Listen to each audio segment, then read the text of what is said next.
하나님 말씀 속에 있는 참 많은 비밀들, 또 우리가 깨닫고자 하면 깨닫는 많은 그 주옥과 같은 말씀들로 인해서 정말 저에게 또 풍성함을 주시는 하나님을 경험하게 되었습니다. 오늘의 본문을 또 읽도록 하겠습니다. 룻기 4장 7절로 12절의 말씀입니다. 읽겠습니다. 시작. 일적에 이스라엘 중에는 모든 것을 무르거나 교환하는 일을 확정하기 위하여 사람이 그의 신을 벗어 그의 이웃에게 주더니 이것이 이스라엘 중에 증명하는 전례가 된지라. 이에 그 기업 물을 자가 보아스에게 이르되 내가 너를 위하여 사라 하고 그의 신을 벗는지라.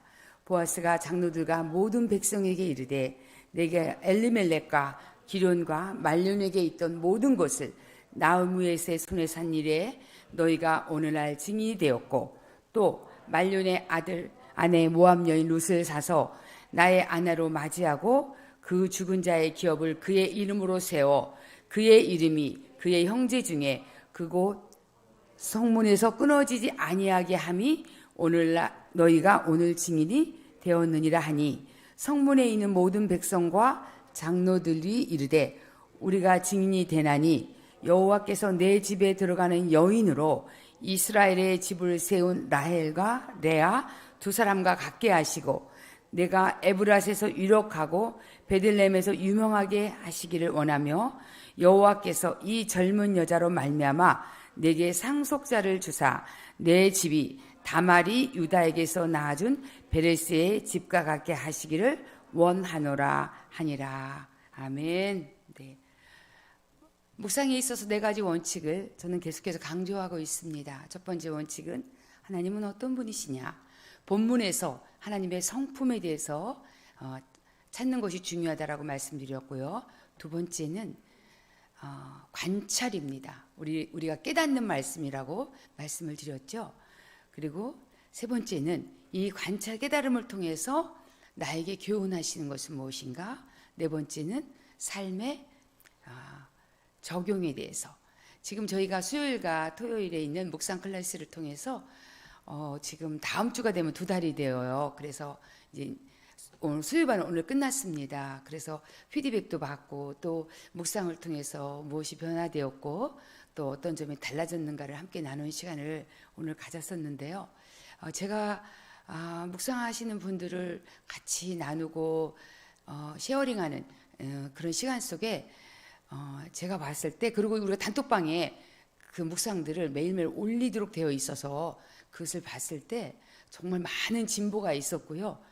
되게 묵상하는 시간이 짧아졌다는 거예요. 그렇게 많은 긴 시간이, 그만큼 우리 성도님들 안에 그 계시가 많이 열렸다라고 제가 보아져요. 그래서 금방금방 깨달아서 바로 관찰할 수 있고, 그 다음에 교훈을 찾고, 그 다음에 적용할 수 있는 그것들이 되게 빨리빨리 되는 것을 보면서 정말 너무나 감사했습니다.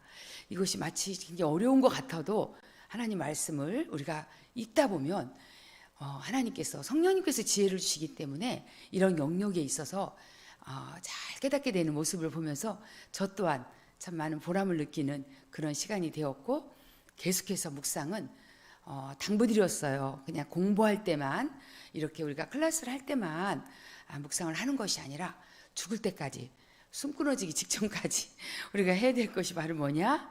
놓치지 말아야 될 것이 바로 묵상이라고 했어요.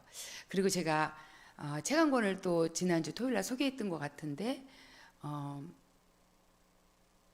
하나님의 로렌스 형제님의 지금부터 300년 전에 어느 수도원에 있었던, 주방에 있었던 로렌스 형제님의 하나님의 임재 연습이라는 책을 제가 소개한 적이 있습니다. 지금도 이 책이 고전이에요. 왜 고전이냐? 이분이 훌륭한 신학자가 쓴 책이라서 고전이 아니라 하나님의 임재 가운데 날마다 묵상하고 그분 안에서 역사하셨던 하나님, 느꼈던 하나님을 편지글로 누군가에게 보내줬을 때 이것이 지금 우리에게 책으로 나와서 가끔씩 읽어볼 수 있는, 하나님을 느끼고 싶을 때 읽어볼 수 있는 좋은 책이라고 제가 소개도 드렸습니다. 묵상하는 사람들은 이렇게 수도원 한 구석에서 주방 일을 했던 형제님이라 할지라도 오늘 세상 가운데서 우리에게 큰 영적인 도전을 주는 삶으로 우리에게 기록되어지고 남아있다라는 것입니다. 그래서 여러분의 삶 속에 다른 건 다 놓쳐도 우리가 묵상만큼은 절대로 놓치지 않는 여러분이 되었으면 좋겠습니다. 네, 오늘 본문 말씀을 보면서 하나님은 어떤 분이신가에 대해서 우리가 한번 찾아보겠습니다. 9절에서 루기 4장 9절에서 보아스가 장로들과 모든 백성에게 이르되 내가 엘리멜렉과 기론과 말론에게 있던 모든 것을 나오미의 산 일에 오늘날 너희가 오늘 증인이 되었구라고 했죠. 하나님은 그냥 보아스가 그냥 나오미를 죄송합니다. 룻을 그냥 바로 아내로 맞이하지 않고 이런 절차를 통해서 확실하게 사촌에게 분명히 의견을 물었고 그 사람이 그것을 내가 모르지 않겠다라는 확실한 여러 사람 앞에서 신발을 벗는 그 권리 포기하는 그 일을 통해서 이 일을 진행하셨어요. 그렇다면 하나님은 어떤 하나님이시냐? 내가 막 은혜 받았다고 그냥 내 맘대로 하는 것이 아니라 질서를 중요하시 여기신 하나님, 질서의 하나님이세요. 고린도서에도 말씀하셨죠. 하나님은 어지러움의 하나님이 아니라 질서의 하나님이라고. 이 하나님 우리가 볼 수가 있어요. 하나님은 우주 만물을 질서 가운데서 지금 운행하고 계시죠. 마찬가지로 인간관계 속에서도 사회법 안에서도 하나님은 질서의 하나님이 되신다는 거예요. 두 번째 11절 성문에 있는 모든 백성과 장로들이 이르되 우리가 증인이 되나니 여호와께서 내 집에 들어가는 여인으로 이스라엘의 집을 세운 라헬과 레아 두 사람과 같게 하시고 내가 에브라스에서 유력하고 베들레헴에서 유명하게 하시기를 원한다라는 이 말씀 속에서 이게 완전한 축복이거든요. 제가 이따가 나중에 이 부분을 나누겠는데 축복하시기를 기뻐하신 하나님이에요. 하나님은 우리를 막 저주하거나 판단하거나 혼내키거나 라는 것이 우선이 아니라 심판이 우선이 아니라 구원이 우선이잖아요. 제가 말씀드렸죠. 십자가가 갖고 있는 두 얼굴이 있다라고 그랬어요. 십자가는 두 얼굴을 갖고 있는데 예수님이 갖고 있는 두 얼굴 하나는 앞에 얼굴은 구원이라는 얼굴이고요. 뒤에 얼굴은 심판이라는 얼굴이에요. 구원이 우선이에요. 그런 것처럼 하나님은 우리가 잘못한 것에 대해서 책망하는 것보다 정말 우리를 축복하기를 원하시는 하나님인 거에 대해서 하나님의 성품 가운데 축복해 주기를 원하시는 성품이 있음에 대해서 나눴습니다. 보게 되었습니다. 자, 그 다음에 12절 여호와께서 이 젊은 여자로 말미암아 내게 상속자를 주사 내 집이 다말이 유다에게서 낳아준 베레스의 집과 같게 하시기를 원하노라. 여기서 여호와께서 상속자를 주사라고 했어요. 우리에게 상속자를 주기를 원하시는 하나님, 상속자를 주시는 하나님에 대해서 찾게 되었습니다. 자, 관찰을 보겠습니다. 7절 말씀 보겠습니다. 그의 신을 벗어. 네. 그 당시에 관습 중에 모든 것을 무르거나 교환하게 될 때 그것에 대해서 어떤 방법을 하냐면 신을 벗는 거예요. 그 사람 앞에 신을 벗어 주는 거예요. 그러면 그것이 교환하는 하나의 방식이 되는 거예요. 그런 관습법에 따라서 보아스에게 이 아무개 씨가 그래 내가 물르지 않을게. 네가 그 집 거 다 물러. 네가 그 집 거 네가 알아서 다 해. 그렇게 하기 위해서 아무개 씨가 그 증거로 여러 사람들 앞에서 신을 벗은 거예요. 이거 확실한 거야. 일종의 인감도장 같이 이걸 찍어버리는 행동인 거예요. 이것이요. 여기서 신을 벗어라는 단어를 묵상했어요. 신을 번다는 게 무엇일까요? 권리를 포기하겠다는 거예요. 내 권리를 포기하겠다. 내가 그 사람의 기업에 대해서 물러주는 걸 내가 포기하겠다. 이 사람에게 포기하는 이유는 분명히 있어요. 제가 지난주에 나눴을 거예요. 자기 기업에 손해가 날까 봐, 내 재산이 축날까 봐 나는 그렇게 하지 않겠다 라는 생각 때문에 이 사람이 신을 벗고 그 권리를 포기하겠다라고 했어요. 이거는 어떻게 보면 되게 이기적일 수도 있고 또 부정적 의미로도 보일 수 있지만 성경 속에 신을 벗는 아름다운 그림이 있습니다. 우리 한번 성경 찾아보겠습니다. 출애굽기 3장 5절입니다.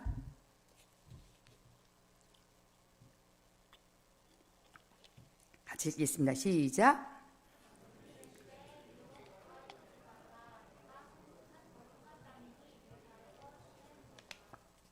내 발에서 신을 벗으라.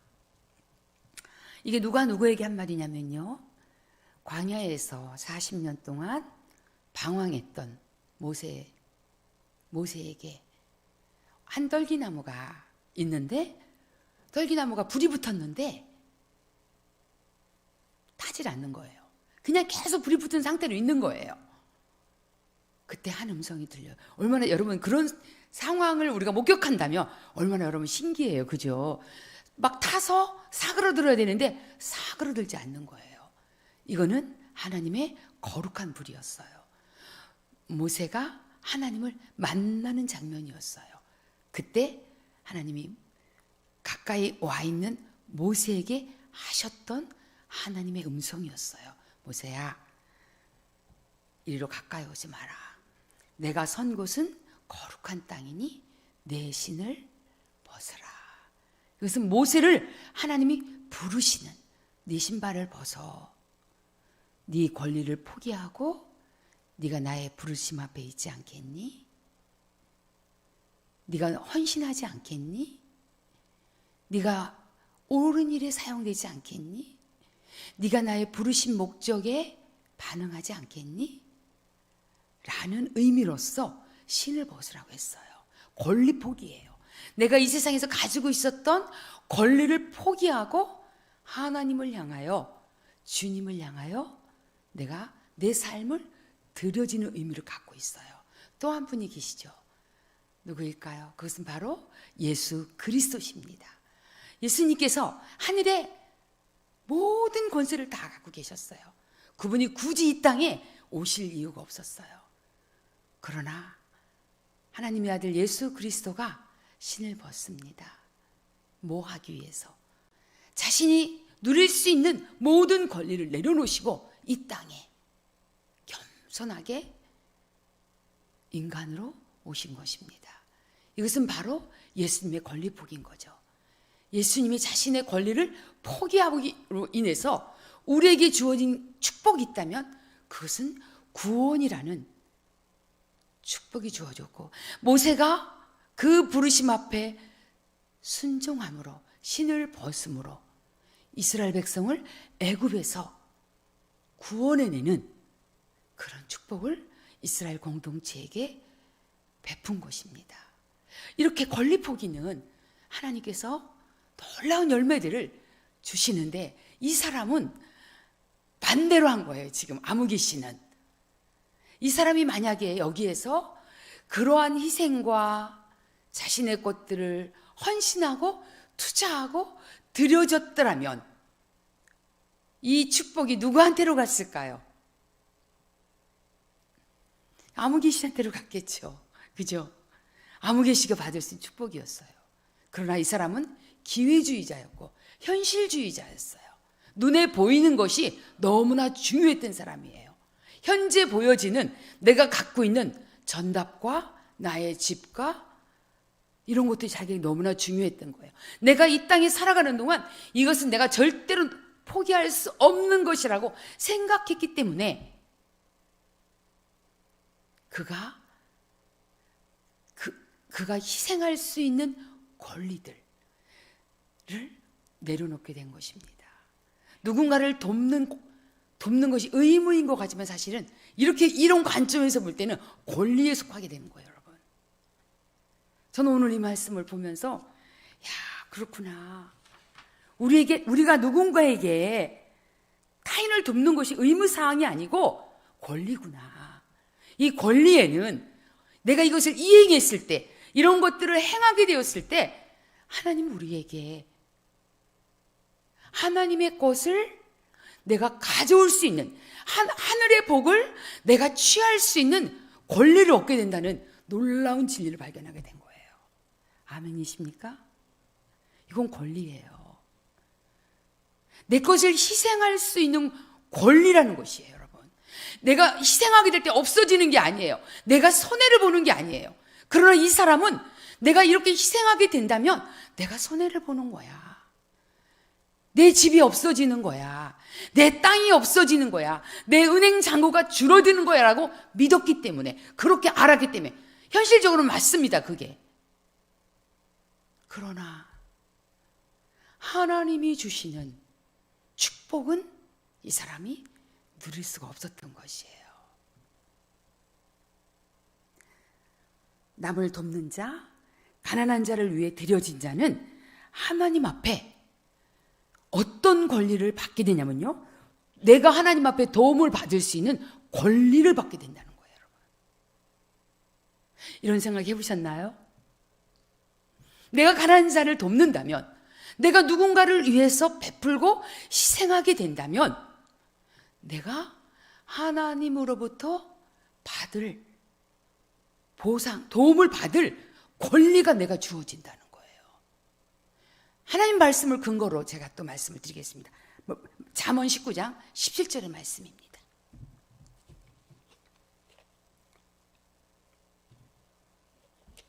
읽겠습니다. 시작.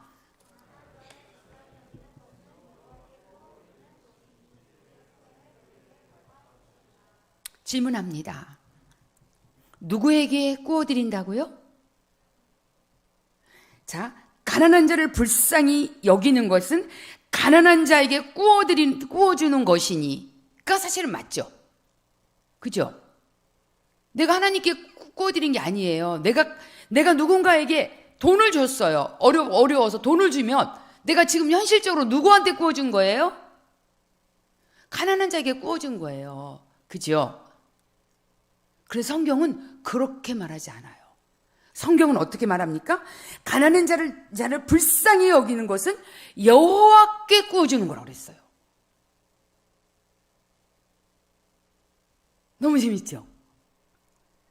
그의 선행을 누가 갚아주시리라? 여호와께서 갚아주시리라. 가난한 자에게 꾸어주면요, 그 사람은 갚을 능력이 없어요. 그러나 하나님께 제가 처음에 말한 것처럼 여호와께 꾸어준다는 의미가 뭐냐면 하나님 앞에 내가 도움을 받을 수 있는 권리증을 받게 된다는 거예요. 믿음으로 아멘 합시다. 그동안 아까웠죠? 조금. 내가 누구 도와준다고 생각하면 나도 필요한데, 내 것인데.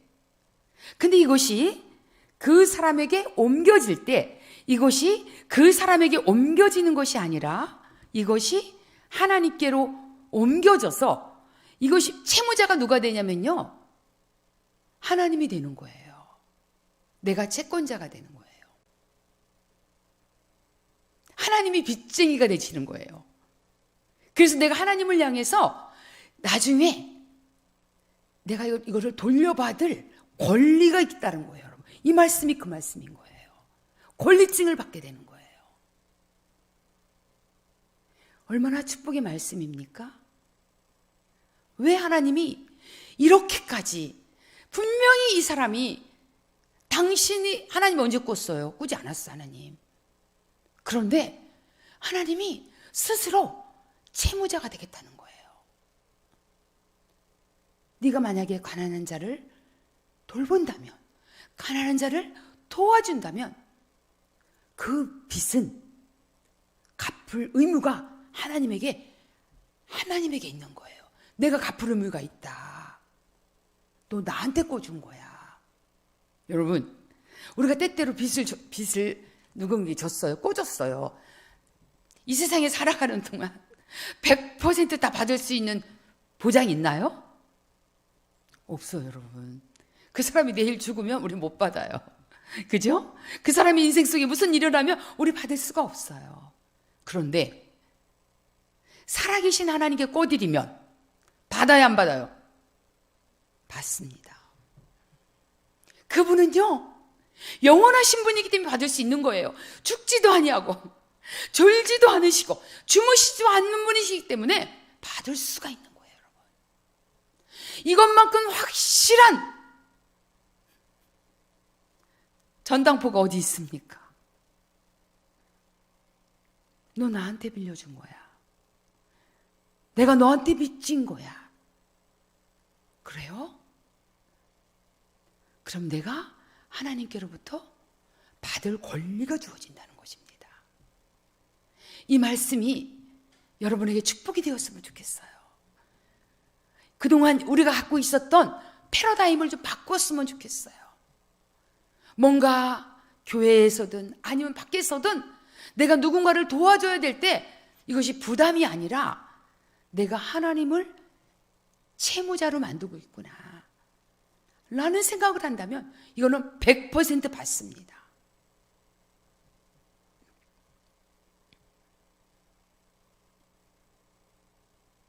아멘.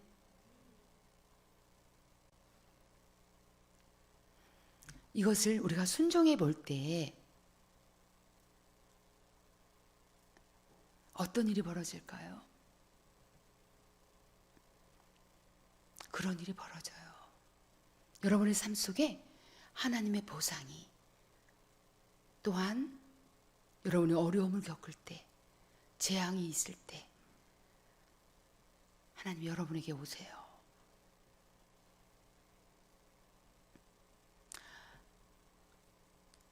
얼마 전 제가 어제 받은 전화입니다. 이 전화는 친구 선교사님이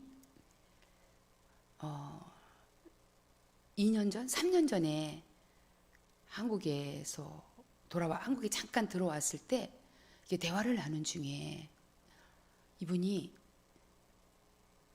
남편은 암에 걸렸는데 보험도 없고 실비도 없고 아무것도 없더라고요. 그래서 그 상황이 암 진단을 받으면 어떤 것도 보험을 줄 수가 없잖아요. 아시죠? 우리나라 보험법에 또 실비 더더욱 들을 수 없어. 다 스톱되는 거였어요. 그래서 제가 그 상태로 암에 걸린 상태로 다시 선교지로 돌아가려고 했을 때 저하고 목사님이 이 사모님에게 얘기했어요. 혹시 사모님은 암보험이나 실비보험 있냐고.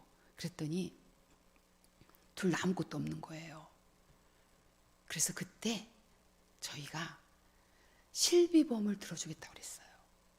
이건 꼭 들어놔야 된다. 왜? 없는 사람일수록 우리는 보험을 갖고 있어야 된다. 우리가 천국 가게 되면 이 보험이고 무슨 소용이 있겠어요. 그러나 우리가 이 땅에 살아가는 동안 이것이 때때로 나에게 도움을 줄 수 있기 때문에. 그리고 저는 보험에 대한 생각이요, 어떤 생각을 갖고 있냐면 막 불안해서 이것저것 다 들어놓는다는 의미보다는 적어도 내가 그런 보험에 대한 보호를 받게 되면 가족들이나 친척들에게 부담을 주지 않을 수 있다는 생각.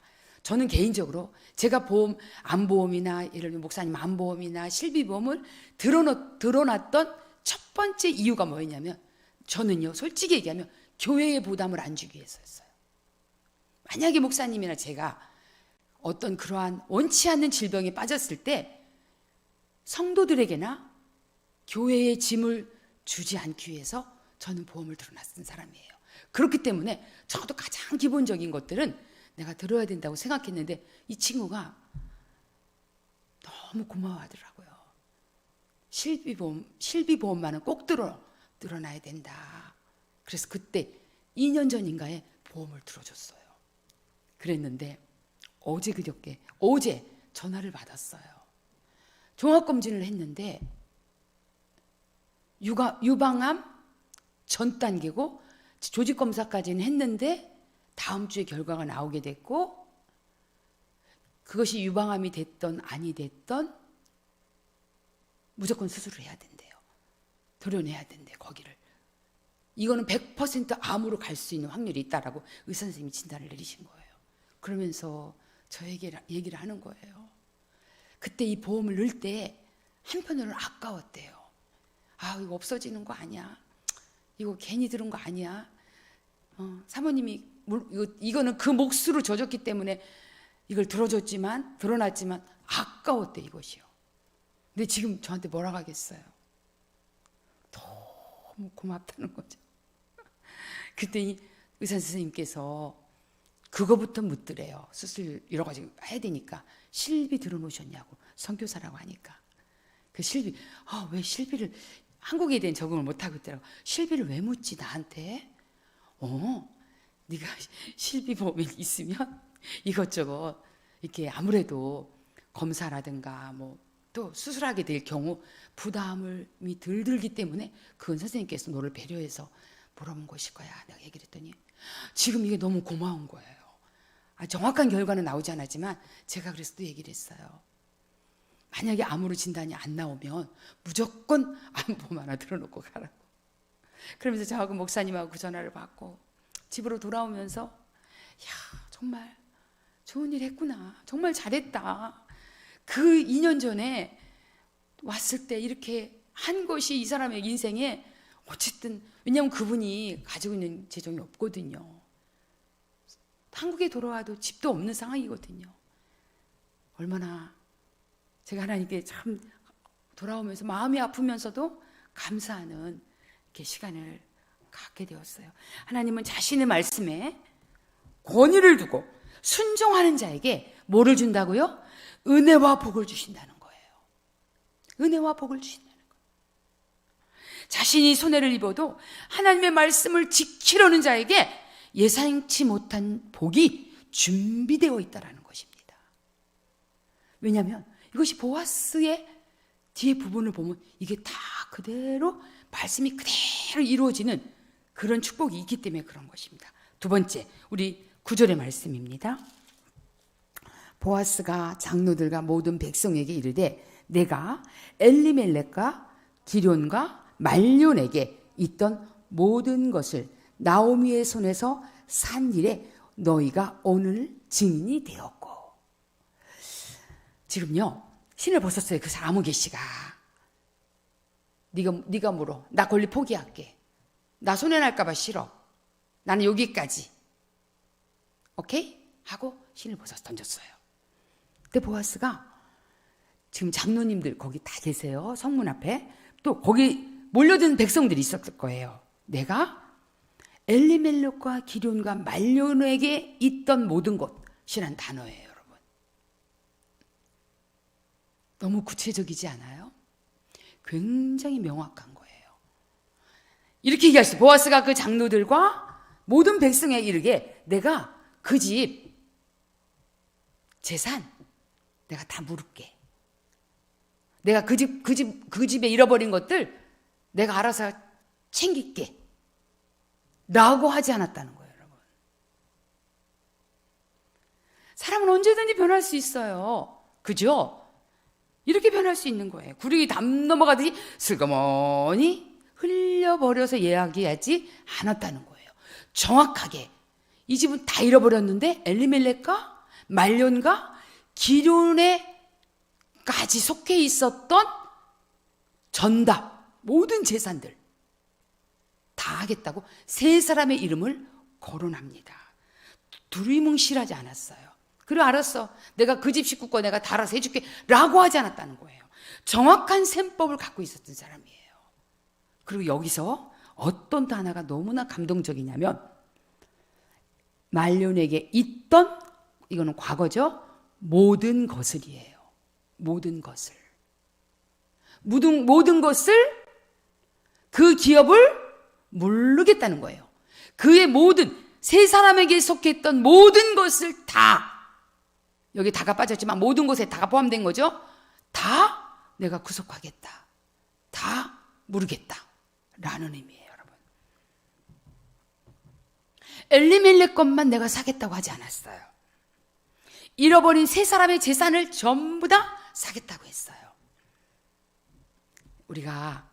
저는 여기에서 이 말씀을 보면서 어떤 한 말씀이 떠올랐어요. 자, 보겠습니다. 누가복음 19장 10절의 말씀이에요. 읽겠습니다. 시작. 인자가 온 것은 잃어버린 자를 찾아 구원하려 함이라. 자, 여러분, 지금 보아스는 이 엘리멜렉 가정을 지금 구원하기 위해서 등장한 인물이잖아요. 그죠? 그런데 여기에서 누가복음 19장에 나오는 이 말씀은 예수 그리스도께서 누구에게 한 말이냐면 삭개오에게 한 말이에요, 여러분. 삭개오 아시죠? 세리장이었고 많은 부정적 방법으로 재산을 갈취했던 세리장 삭개오에게 예수님이 하셨던 말씀인데, 여기서 구원이라는 이 단어가요, 소조예요. 헬라어. 이 소주의 뜻을 알면 놀랄 거예요, 여러분. 우리는 그냥 구원이라고 할 때 어떻게 생각해요? 나를 죄로부터 그냥 구원해 주는가 보다. 죄사함에 대한 거 외에는 우리가 달리 생각을 안 할 때가 있어요. 물론 죄사함이 제일 중요합니다. 맞습니다. 그러나 여기서 소조라는 구원이라는 이 단어 속에 있는 6가지의 뜻이 있어요. 보겠습니다. 첫 번째가 뭘까요?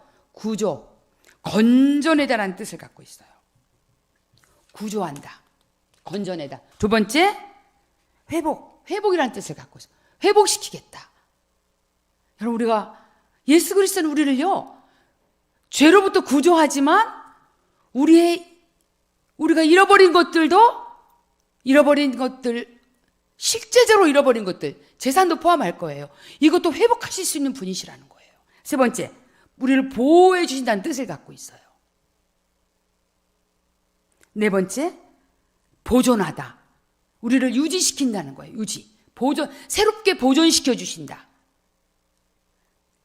다섯 번째, 치유하는 의미가 바로 이 소조의 단어 속에 있어요. 여섯 번째, 온전케 한다는 의미를 갖고 있어요. 여러분, 구원이라는 내가 삭개오에게 하셨던 이 단어가, 이 말씀이 이 6가지의 의미를 담고서 구원하시겠다는 거예요, 여러분. 그러면 지금 제가 여기서 말씀드렸던 엘리멜렉과 기련과 말론에게 있던 모든 것,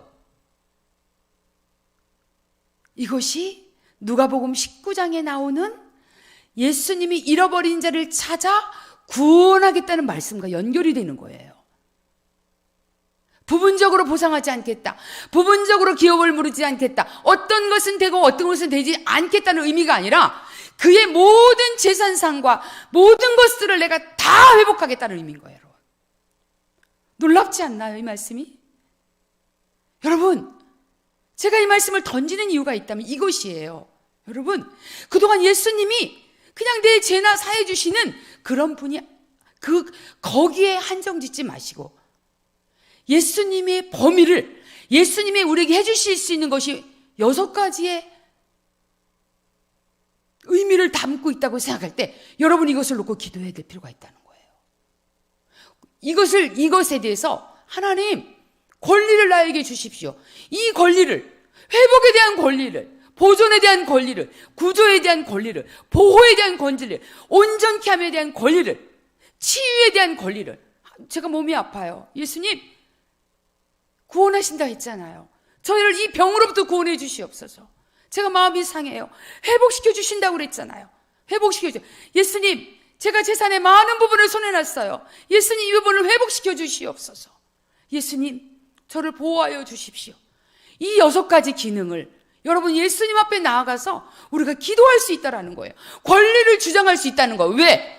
그분이 십자가에서 이걸 완성시켰기 때문에 우리는 이제 믿는 우리로서는 우리 예수님께 이것을 요청할 수 있는 당당한 권리가 주어질 수 있다는 거예요, 여러분.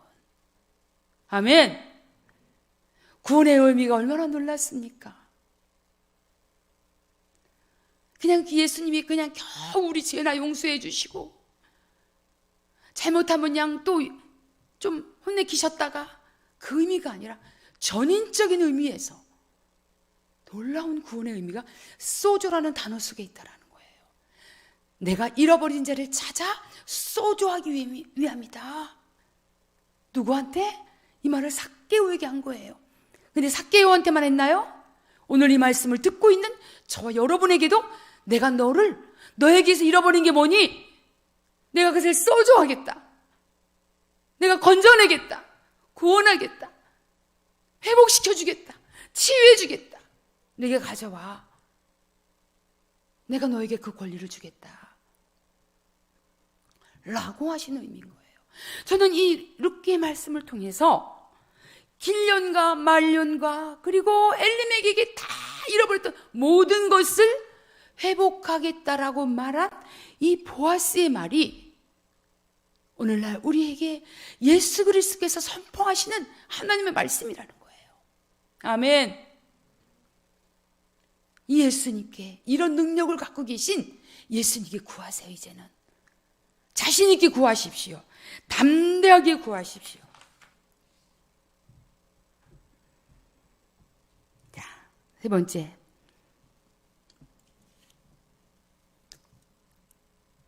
10절 말씀입니다. 또 말론의 아내 모압 여인 룻을 사서 나의 아내로 맞이하고 그 죽은 자의 기업을 그의 이름으로 세워 그의 이름이 그의 형제중과 그곳 성문에서 끊어지지 아니하게 하매. 자신이 그렇게 하겠다는 거예요. 지금 엘리멜렉 가문을 잊게 하겠다는 거예요. 오늘 너희가 오늘 증인이 되었느니라. 보아스가 이런 마음을 가진 자예요. 내가 그의 아내를, 내가 룻을 아내로 삼아서 내 기업을 잇겠다는 게 아니에요. 그의 이름으로.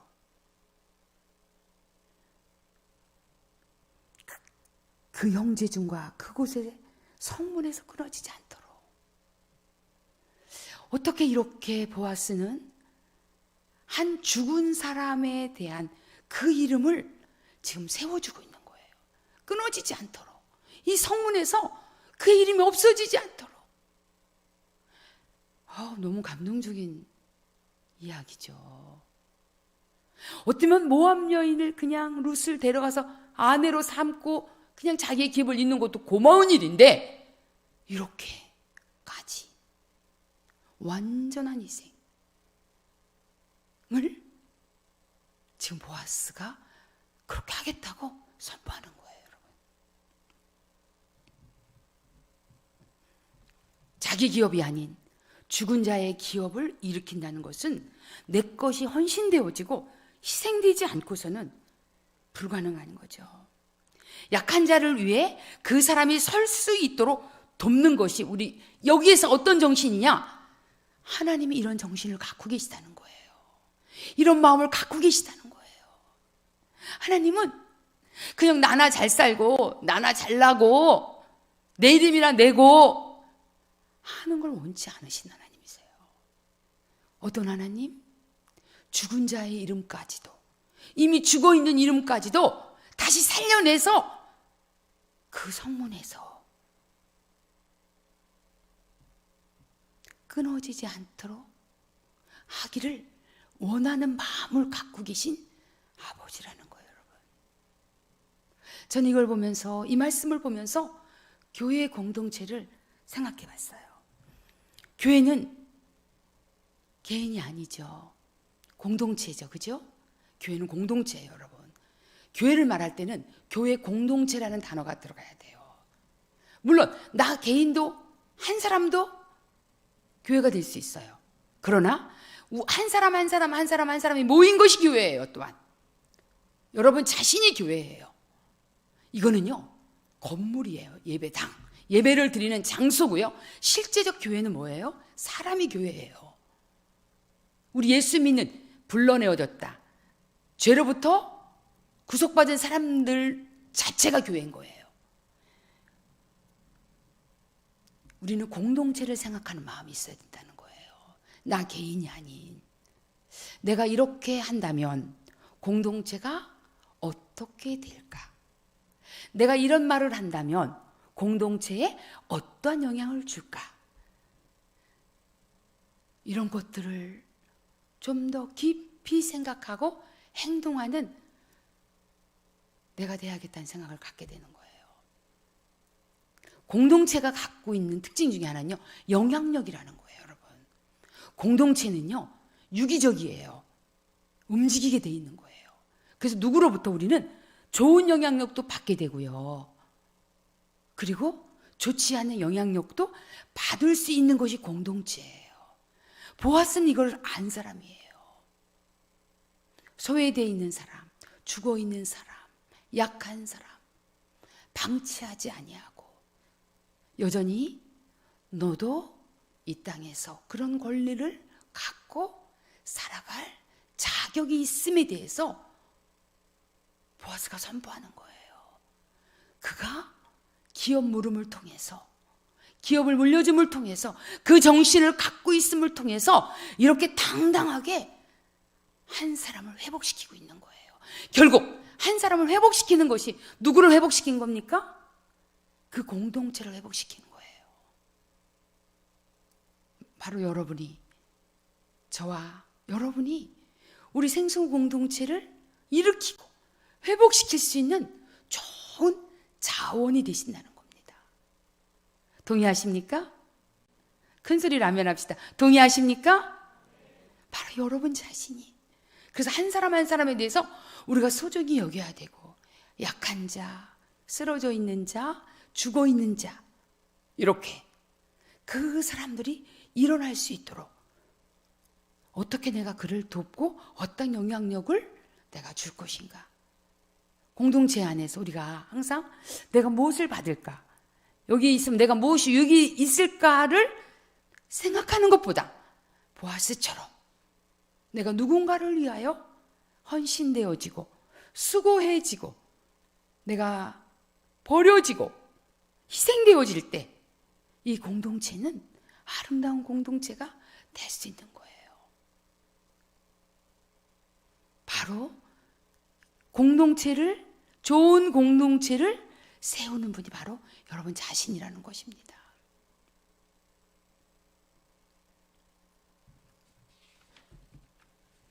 연약한 자, 병든 자가 있다는 게 중요한 게 아니라 이들을 일으켜 세워줄 자가 일어나는 것이 중요해요.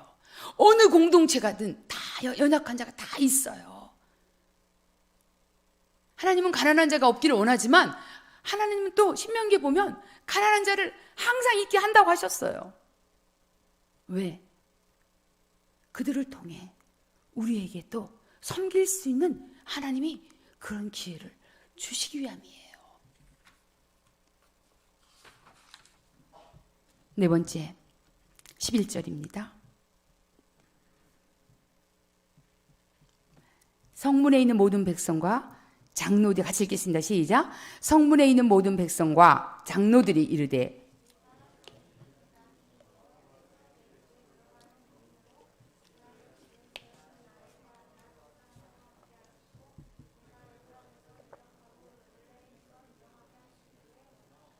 여러분, 정말 너무나 감격적인 단어 하나를 발견했어요. 이 말씀을 묵상하며 가만히 제가 이 말씀을 들여다보는데 한 단어가 감격스럽게 들어왔어요. 그 단어가 뭐냐면요, 한번 여러분 찾아보실 수 있겠어요? 눈치챌 수 있을까요? 이 단어 속에서? 이 문장 속에서?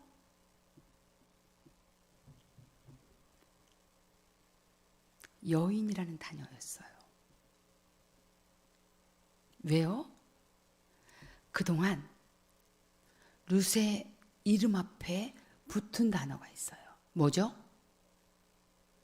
네? 모압이라는 단어예요. 그렇죠? 근데 여기서 모압 여인 룻이 항상 붙어다녔어요. 우리 옛날에 어른들이 여인들을 부를 때 동네 이름 붙이죠. 무슨 댁 무슨 댁, 진터벌댁, 가마골댁, 저들이댁, 뭐 지룰댁, 이런 단어를 그 명명에서 거기 출신이라는 거예요. 그게 이 룻에게 붙어있는 단어가 있었어요. 항상 따라다니는 단어, 모압 여인이라는 단어예요. 이방인이라는 거예요. 이스라엘 사람들이 멸시하던, 좋아하지 않던 이름이었어요. 그런데 여인으로 바뀌어요. 와우.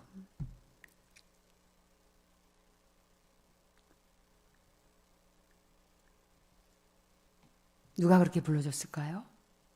보아스가? 아니요.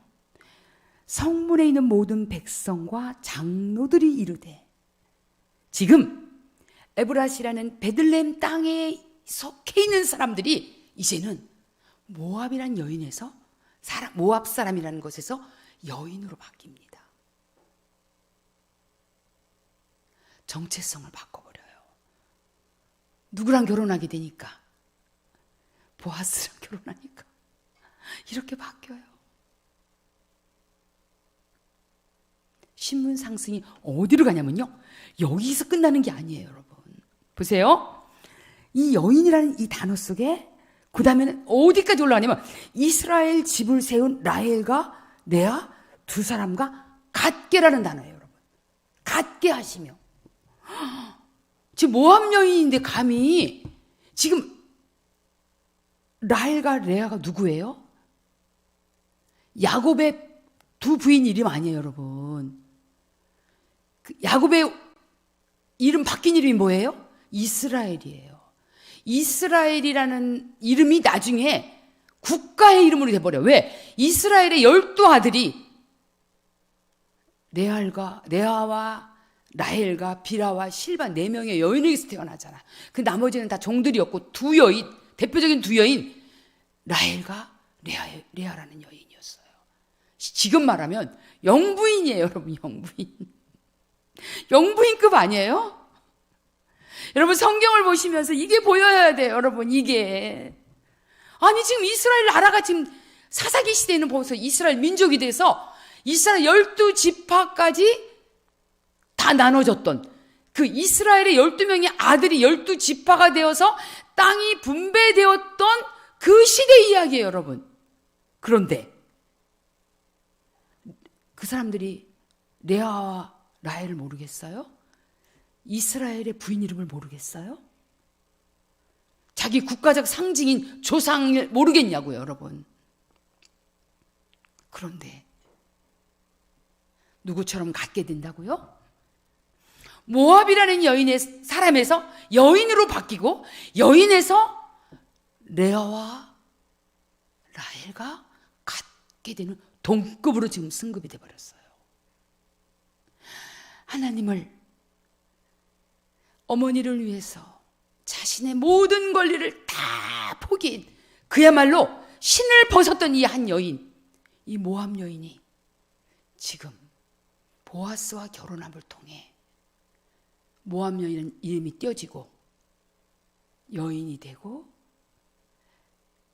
라헬과 레아의 반열에 올라가게 돼버린 거예요. 신분 상승입니다. 하나님은 이렇게 하실 수 있는 분이세요. 여러분, 여기서 우리가 뭘 느낄 수 있어요? 그 사람이 어떻게 태어났나가 중요한 게 아니에요. 그죠?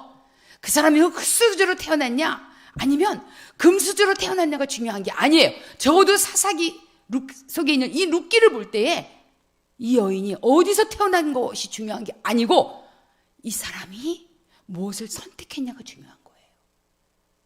하나님 말씀을 선택했고, 하나님 백성이 되는 걸 선택했고, 그 땅에서 죽기로 결정했던 그의 선택에 대해서 하나님이 이렇게 이 여인에게 보상해 주고 있는 거예요, 여러분.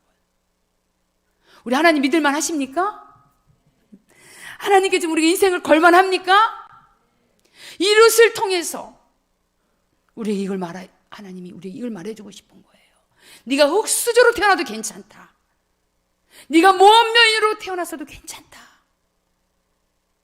나는 모압 여인 같은 너라 할지라도, 여호와의 총회에 들어올 수 없다라고 말했던 모압의 족속에서 태어난 너라 할지라도 나는 너를 이렇게 할 수 있는 하나님이라는 걸 지금 보여주고 계신 거예요. 하나님을 선택한 하나님을 위해서 신을 벗은 그 희생에 대해서 가치 있게 여겼던, 그 가치를 소중하게 붙들었던 사람들을 향하여 우리 하나님은 결코 버리지 않는다는 거예요. 이게 지금 말해주고 싶은 거예요.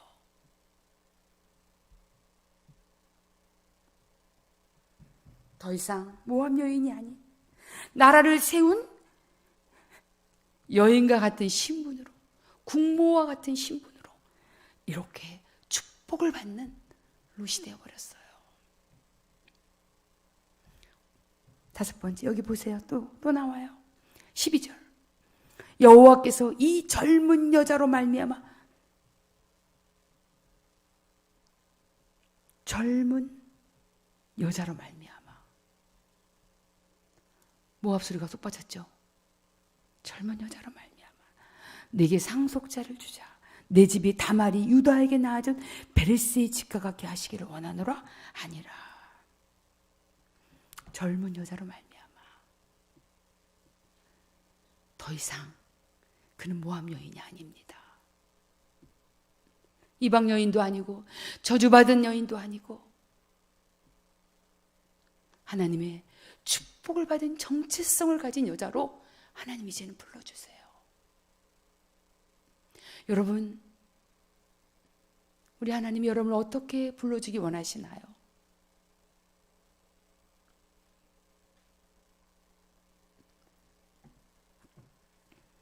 다말이 유다에게 낳아준 베레스의 집과 같기를 원하노라는, 제가 다음 주에 연결해서 같이 이거는 나누겠습니다.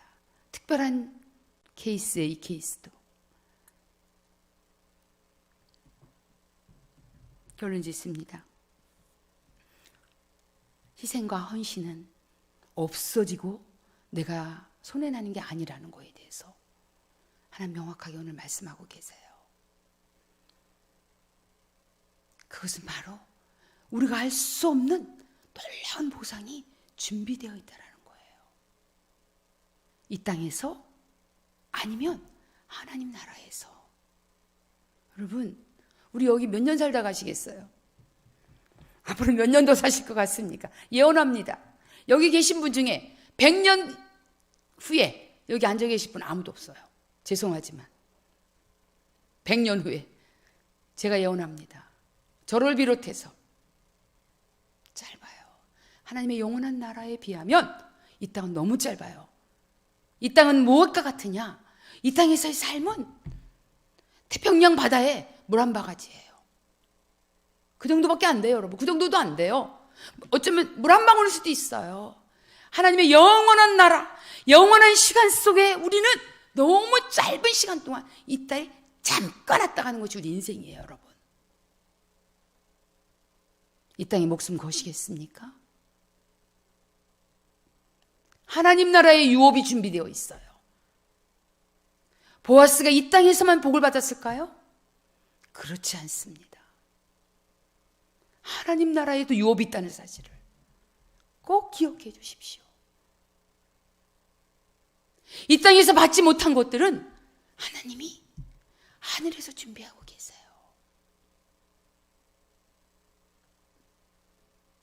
그때는 밝히 보게 될 것이에요, 여러분. 지금은 잘 몰라요. 우리가 흐릿해요. 희미해요. 그 상급이 어딜지는 우리는 잘 모릅니다. 명확하지 않아요. 우리의 삶의 흔적 속에 어떤 것이 상급으로 되는지 우리 잘 몰라요. 그러나 우리가 육의 옷을 벗게 될 때에, 그분의 나라에 들어가게 될 때에 우리를 위해 준비해 주실 영원한 상급에 대해서 준비하라고 지금 룻기는 도전하고 있다라고 믿습니다. 한 여인의 삶 속에 모압 여인에서 이스라엘의 국모가 되어졌던 두 사람의 반열에 들어간 것처럼, 또한 예수 그리스도의 족보 가운데 들어간 것처럼 여러분도 그러한 영적인 축복을 누리시는 여러분 되시기를 주님의 이름으로 부탁합니다. 아멘.